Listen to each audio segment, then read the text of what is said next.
Assalamualaikum. Hari ini kita akan belajar mengenai elektrik. Saya Cikgu Hasliza. Baiklah, pada bab yang lepas kita dah belajar mengenai tenaga. Apakah itu tenaga? Tenaga adalah keupayaan untuk melakukan sesuatu kerja. Jadi antara tenaga-tenaga yang kamu perlu tahu adalah tenaga elektrik. Okey, tenaga elektrik dihasilkan oleh sama ada sel kering ataupun bateri. Tapi dalam bab ini kita akan belajar dengan lebih terperinci dari manakah kita dapat tenaga elektrik. Baiklah, sumber tenaga elektrik kita boleh dapatkan daripada akumulator. Apakah akumulator? Sekejap lagi cikgu akan tunjukkan gambar sumber tenaga elektrik pada slide kedua ya.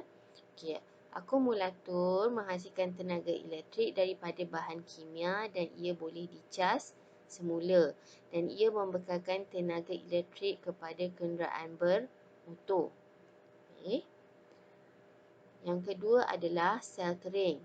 Sel kering menghasilkan tenaga elektrik juga daripada bahan kimia dan dia digunakan pada lampu suluh, radio, kamera dan alat permainan. Okey, sel kering macam bateri, tapi apakah bezanya sel kering dan bateri? Sekejap lagi cikgu akan terangkan. Okey, dinamo. Dinamo menghasilkan tenaga elektrik daripada putaran magnet dalam gegelung wayar. Selalunya kita gunakan dinamo untuk memberikan lampu pada basikal. Sel suria pula kita dapat daripada cahaya matahari, di mana cahaya matahari diubah kepada bentuk tenaga elektrik dan ia digunakan pada lampu jalan, pemanas air, satelit dan juga kalkulator.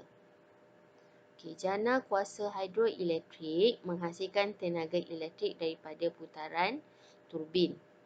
Okey, dekat stesen hidroelektrik ada turbin dan turbin ini diputarkan oleh penggerakan air dan turbin ini akan menghasilkan tenaga elektrik.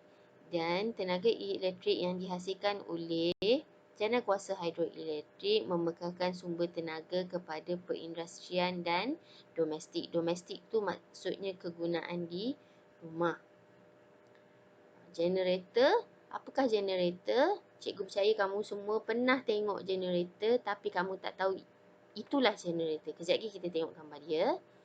Okey, generator menghasilkan tenaga elektrik daripada bahan api. Kamu kena guna petrol, masukkan bahan api ke dalam generator, barulah generator akan menghasilkan tenaga elektrik. Ia digunakan untuk menyalakan lampu ataupun pam udara. Selalunya generator digunakan di pasar malam. Okey. Dan yang terakhir adalah bateri. Perbezaan sel kering dan bateri adalah sel kering kita guna sekali sahaja, kita buang. Manakala bateri kita boleh charge semula. Okey, digunakan pada telefon bimbit, komputer riba, kamera, alat permainan, apa-apa yang boleh dicas semula kita sebut bateri. Okey, so apakah yang ditunjukkan di dalam gambar? Ini adalah dinamo.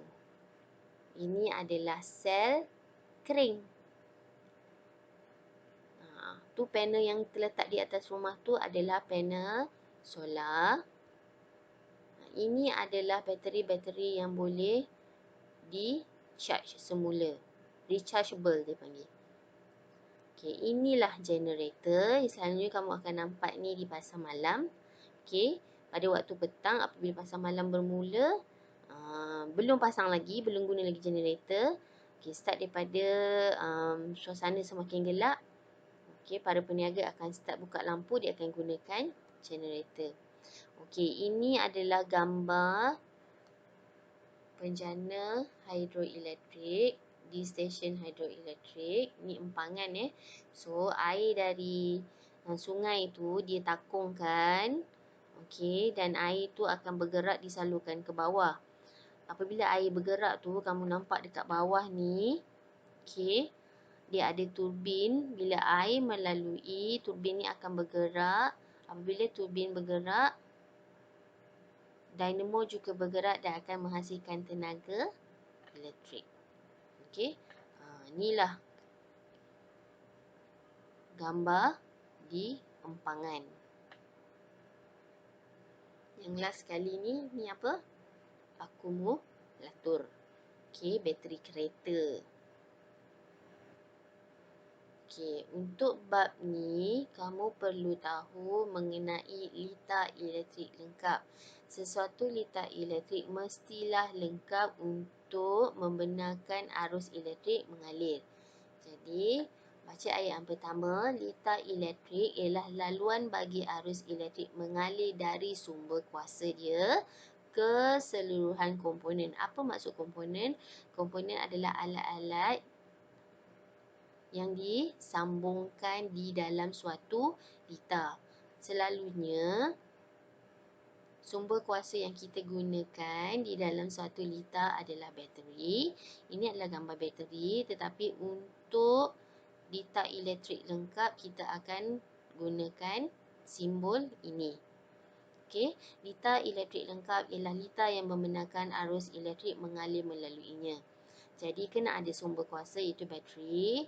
Dan mungkin bateri itu kita sambungkan ke mentol, kena ada suis dan kena ada wire untuk menyambungkan ke semua komponen.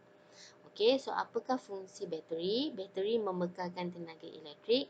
Mentol pula memberikan kita mengeluarkan cahaya apabila ada arus mengalir sahaja.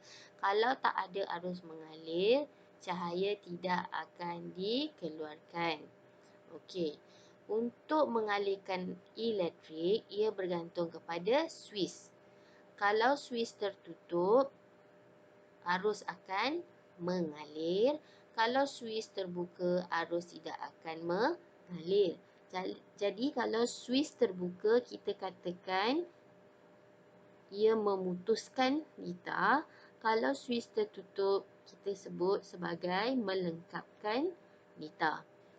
Dan garisan ini mewakili wire yang mengalirkan arus keseluruhan litar elektrik dengan lengkap.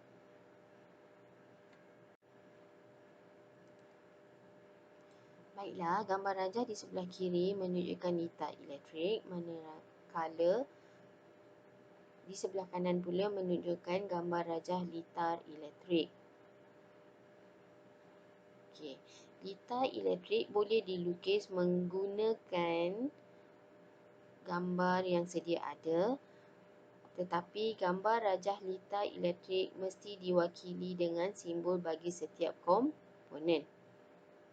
Okey, jadi jika kamu perhatikan, garis lurus ini mewakili wire, ini adalah sel kering dan ini adalah simbol bagi suis dan ini adalah mentol. Di dalam keadaan litar sekarang yang kamu nampak, litar ini adalah terbuka atau tertutup? Dia terbuka. Jadi adakah ia litar lengkap? Tidak, sebab dia terbuka. Susunan litar terbahagi kepada dua. Yang kamu lihat sekarang dipanggil litar sesiri. Litar sesiri disusun dan kamu akan nampak ia bergerak secara bulatan. Ini dipanggil litar bersiri. Manakala litar selari pula, kedudukan komponen adalah dalam keadaan bertingkat-tingkat. Okey. Jadi, kamu perlu faham beberapa konsep mengenai susunan litar. Litar bersiri, mentol-mentol disusun secara bersebelahan antara satu sama lain, berderet dan akan membentuk satu bulatan. Jika dibuat perbandingan litar bersiri dan litar selari, kecerahan mentol dalam litar bersiri adalah kurang berbanding litar selari. Kamu perhatikan arus mengalir. Okey, daripada sini dia akan pusing masuk ke suis dan ke mentol. Jadi, lebih banyak mentol yang disusun di dalam litar ini akan menyebabkan kecerahannya berkurangan kerana mereka berkongsi arus yang sama. Seandainya salah satu mentol ataupun komponen elektrik rosak, keseluruhan litar tidak akan berfungsi. Contohnya mentol yang di sebelah kanan ni rosak, arus tak boleh mengalir sebab dia tidak berfungsi. Jadi arus itu hanya akan berfungsi dan berhenti di sini. Dia tidak akan pergi ke mentol di sebelahnya. Okey. Berbeza dengan litar selari mentol-mentol disusun secara bertingkat sebegini dan arus yang melaluinya adalah arus yang berlainan. Kenapa saya katakan arus yang berlainan? Okey. Kita buat perbandingan ya. Kalau arus itu mengalir dari sini, okey, dia turun ke bawah, sedikit arus akan pergi ke mentol pertama dan arus seterusnya pergi mentol kedua. Jadi mereka tak berkongsi arus yang sama. Jadi walau banyak mana pun kamu letakkan mentol, kecerahan mentol dalam litar selari adalah lebih terang daripada berbanding dengan litar sesiri. Okey. Dan lagi satu, seandainya salah satu mentol atau komponen elektrik rosak, laluan arus pada mentol yang lain masih berfungsi. Okey, kamu tengok arus akan mengalir ke bawah dan ke sebelah kiri sikit untuk mentol yang pertama. Jika mentol ini rosak, ia tidak mengganggu arus yang pergi ke bawah kepada mentol yang kedua. Jadi mana yang lebih bagus? Sebenarnya adalah kedudukan litar selari kerana kecerahan mentol adalah lebih terang dan seandainya salah satu mentol ataupun komponen elektrik rosak, ia tidak mengganggu komponen-komponen yang lain kerana laluan arusnya yang berbeza. Baiklah, itu sahaja untuk hari ini. Untuk membuat latihan bagi bab ini, sila ke part 2. Jangan lupa subscribe channel Cikgu Hasliza. Terima kasih.